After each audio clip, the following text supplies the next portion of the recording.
The Dogs face another Pac-10 opponent this week. The Oregon State Beavers come to town, bringing with them a 2-1 conference record.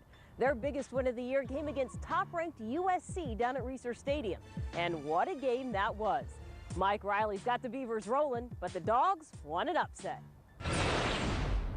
Oregon State expected big things from freshman Jaquiz Rogers from day one, but they didn't know just how big an impact he would make. Quiz heads to Husky Stadium as the Pac-10's leading rusher, averaging nearly 120 yards a game. He runs with power, but Husky defenders might have the most trouble with his size. Quiz is just 5'6" and weighs about 200 pounds. He can hide behind his linemen and squeeze through holes.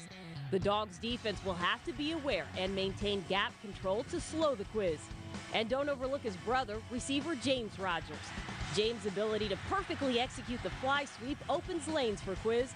Last week against WSU, James racked up 57 yards on 4 carries. Now here's the pass. And they're going right after it towards the corner. There's Strotter. He's at the 10. Touchdown, Oregon State. Receiver Sammy Strotter will test the Dogs' secondary this week. Strotter is coming off a dominating game. He finished with 1 touchdown and 116 yards on 6 receptions. Strotter is one of the reasons quarterback Lyle Moivau leads the conference in passing yards, but he's prone to mistakes. Moivau threw 4 interceptions last week, so there's an opening for the Huskies defense. Added pressure up front could force more bad throws.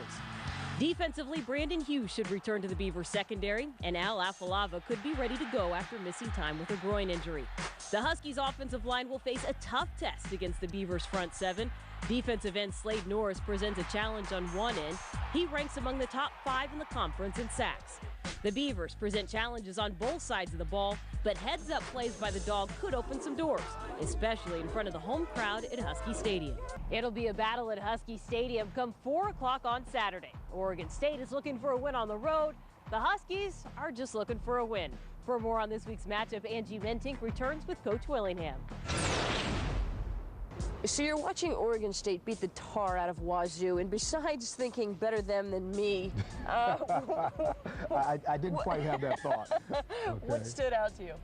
Well, obviously, I've said this about Oregon State, and it didn't start by watching them against Wazoo. It was other games that we've seen them play. They're a football team that can come with tremendous energy. And when they have that energy with them, they become what I think is a special team.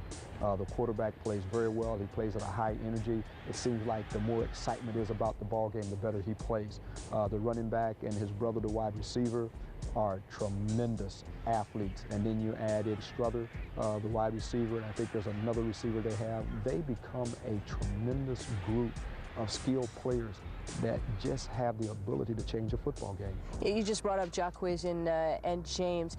Is there any chance there's any more brothers that you could go recruit? I mean, do you want to knock on that door just in case? Or ask them maybe to have some more kids? Well, you know what was amazing was we didn't get a call on the first brother, but we got a call on the second brother. And it didn't quite work out, the timing of it. So we didn't have a chance to get into the fray on that one.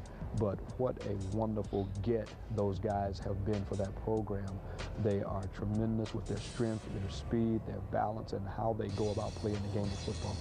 How do you do what no one else has been able to do? How do you contain those two? Well, contain is the proper word, and it depends on what kind of limits you can put on contain. Hopefully you can keep it to a reasonable level, and what I'm hoping we can do, because those are 2 explosive players, and really just not the 2 of them. They have a group of explosive guys, and when that quarterback is on his game, it makes it very difficult. Sammy Strotter is another explosive player for them. I imagine that's one guy that you got to make sure you know where he is and what he's doing. Well, the problem is he's so many places. One, he's a punt returner. He's a receiver. He's in the slot. He's out wide. He moves around. It makes it very difficult to keep track on the guy when they move him around of that nature. But the other complication is the fact that he's not by himself. If it were just he alone, then you could double him up, high, low, you know, lateral, horizontal, do some things to him, run people at him, be a little physical with him. But when they have so many other guys that can make plays, it makes it very difficult.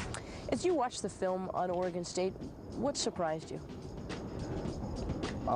Probably, I will say the accumulation of film, and it's the usually the slow start that they get off, that's kind of the surprise, because you really expect them to be playing at that level from the start. And they have a tendency to kind of get off to a slow start, and all of a sudden, about a third of the way through, now they start rolling and they become that really good football team. And that's about where they are again this year. A really good football team they're beginning to play as. So maybe seeing that slow start, do you kind of make sure that you guys understand we need to go from moment one?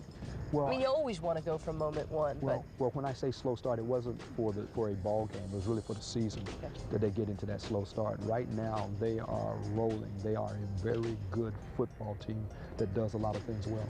Here's a look at the Dogs' remaining schedule. The Huskies play OSU Saturday and host Notre Dame next week. The Huskies play USC at the Coliseum November 1st. That's followed by home games against Arizona State and UCLA. The annual Apple Cup rivalry falls on November 22nd in Pullman. The Dogs close out the season at Cal.